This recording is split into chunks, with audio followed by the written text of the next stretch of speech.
আসসালামু আলাইকুম ওয়া রাহমাতুল্লাহি ওয়া বারাকাতুহু। আলহামদুলিল্লাহি ওয়া কাফা ওয়া সালামুন আলা ইবাদিহিল্লাযী ইসতাফা, আম্মা বা'দ। ফাউযু বিল্লাহি মিনাশ শাইতানির রাজীম। বিসমিল্লাহির রহমানির রহিম।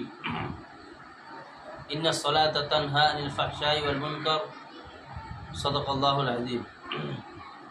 প্রিয় ভাই সকল, আমি আপনাদের সম্মুখে যে আল্লাহ তাআলার কাছে সবথেকে প্রিয়তম ইবাদত কোনটা সে সম্পর্কে কিছু আলোচনা করব ইনশাআল্লাহ তাআলা।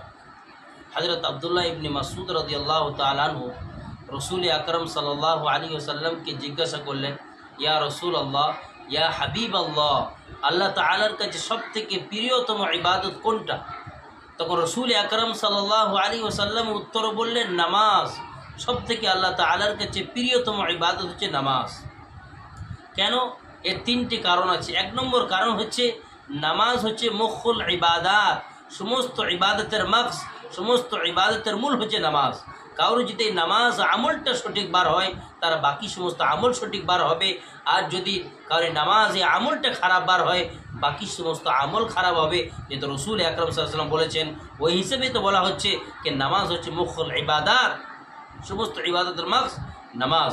দ্বিতীয় নম্বর কারণ হচ্ছে নামাজ হচ্ছে যে রাসূল আকরাম সাল্লাল্লাহু আলাইহি ওয়াসাল্লামকে আল্লাহ তাবারক তাআলা যত নিয়ামত, যত তোহফা, যত পুরস্কার দান করেছেন, আল্লাহ তাআলা নিজের হাবিব সাল্লাল্লাহু আলাইহি ওয়াসাল্লামকে এই দুনিয়ার বুকেই দান করেছেন।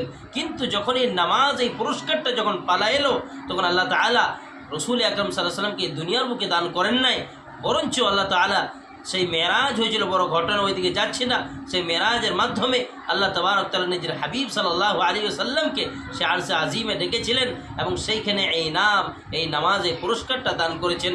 ওই জন্য আল্লাহ তাআলার কাছে সবথেকে প্রিয়তম ইবাদত হচ্ছে নামাজ।